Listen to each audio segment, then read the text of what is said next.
অজ্ঞানতিমিরান্ধস্য জ্ঞানাঞ্জনশলাকয়া চক্ষুরুন্মিলিতং যেন তস্मै শ্রী গুরবে নমঃ।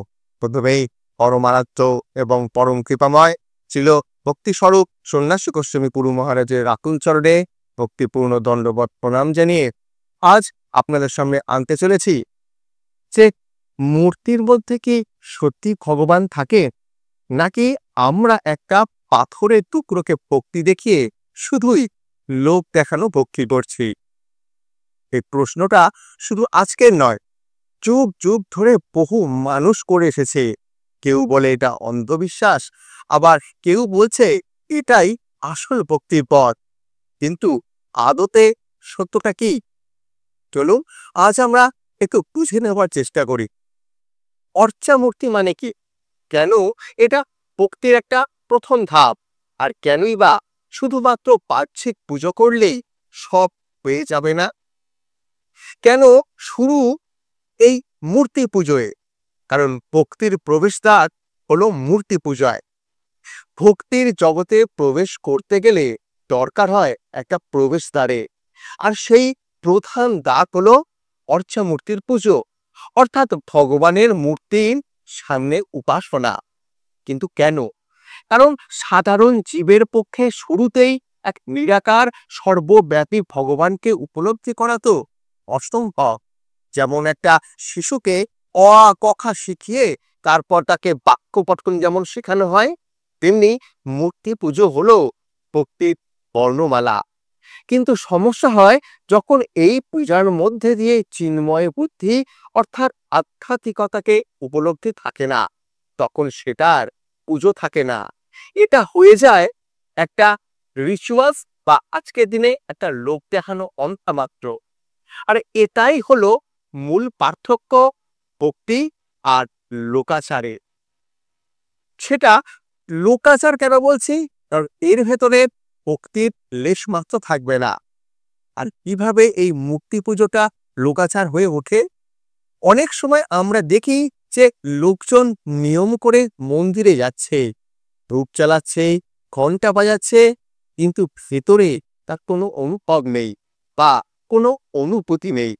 কিন্তু প্রশ্নটা হলো, ভগবান কি শুধু ধূপ ধীপ ঘন্টা বাজানো বা এই প্রসাদেই সন্তুষ্ট, নাকি অন্য কিছু?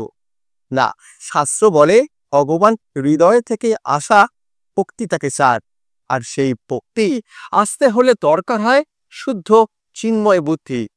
আর যদি সেটা না থাকে, তবে যতই ঘন্টা বাজাই, প্রসাদ দিই, চামড় দোলাই বা আর যা কিছুই করি, তাতে বিন্দুমাত্র কোনো লাভ হয় না। যেমন কম্পিউটার চালাতে বিদ্যুৎ লাগে, শুধু বডি থাকলে হবে না, ঠিক তেমনি পুজোর শরীর আছে, কিন্তু প্রাণটা কোথায়? প্রাণ কিন্তু এখানে থাকে না। এই জিনিসটা মানে সম্পর্ক, জ্ঞান, ভক্তি বুঝতে হলে এটা জানাটা দরকার। আর ভক্তি মানে শুধুই ভগবান নয়, ভক্তি মানে ভগবান, ভক্ত আর ভক্তির মাধ্যম, এই তিনটেকে একসঙ্গে বুঝতে হয়। আর তাই শুধু ভগবানের পুজো করে কিন্তু যারা মানে করছেন, কিন্তু গুরু আশ্রয় করে যারা ভক্ত হয়েছেন, তারা ভক্তকে যদি অবজ্ঞা করে, সেই ভক্তি পূর্ণ থাকে না। বেদান্ত ভাষ্যকার বলদেব বিদ্যাভূষণ প্রভু লঘু ভাগবতামৃতম গ্রন্থে দেখিয়ে বলেছেন যে বিষ্ণুর মাধ্যমেই বৈষ্ণব পূজাটা হচ্ছে শ্রেষ্ঠ, কারণ বৈষ্ণব মাত্রেই ভগবানের অংশ। লঘু ভাগবতামৃতে আরেকটা কথা আছে যে যে ব্যক্তি ভগবান গোবিন্দের পূজা করে কিন্তু তার ভক্তদের পূজা করে না, সে কখনোই বিষ্ণু কৃপা পায় না। এখানে পরিষ্কারভাবে বলা হচ্ছে যে ভগবানের সাথে ভক্তরা হলে অবিচ্ছেদ্য। যেমন শরীরের অঙ্গ ছাড়া মূল শরীরের কাজ হয় না, তেমনি ভক্ত ছাড়া ভগবানের পূজাটাও অসম্পূর্ণ। কিন্তু ভক্ত মানে কি? তারা কি আলাদা কিছু? ভক্ত হলেন ভগবানের অঙ্গ। তারা কাজ করেন শুধু নিজের জন্যে নয়, ভগবানের সন্তুষ্টির জন্যে। আত্মেন্দ্রিয় প্রীতিবাঞ্ছা তারে বলে কাম, আর কৃষ্ণেন্দ্রিয় প্রীতিবাঞ্ছা হরে গৌর নাম। তাই তাদের ইন্দ্রিয় নিয়ন্ত্রিত হয় ঋষিকেশ অর্থাৎ ইন্দ্র নিয়ন্তা ভগবানের ইচ্ছা অনুযায়ী। তাই কেউ যদি ভগবানকে ভালোবাসে কিন্তু তার ভক্তদের না মানে, তা কখনোই শুদ্ধ ভক্তি হতে পারে না। কারণ শুদ্ধ বৈষ্ণব ভগবানের সাথে সাথে সর্বদা ভক্তদেরও পূজা করে। যেমন ধরুন, আপনি যদি কাউকে ভালোবাসে কিন্তু তার পরিবার বন্ধুদের অপমান করে, তাহলে কি সেটা সত্যিকারের ভালোবাসা হবে? না, তাহলে সেটা সত্যিকারের ভালোবাসা হতেই পারে না।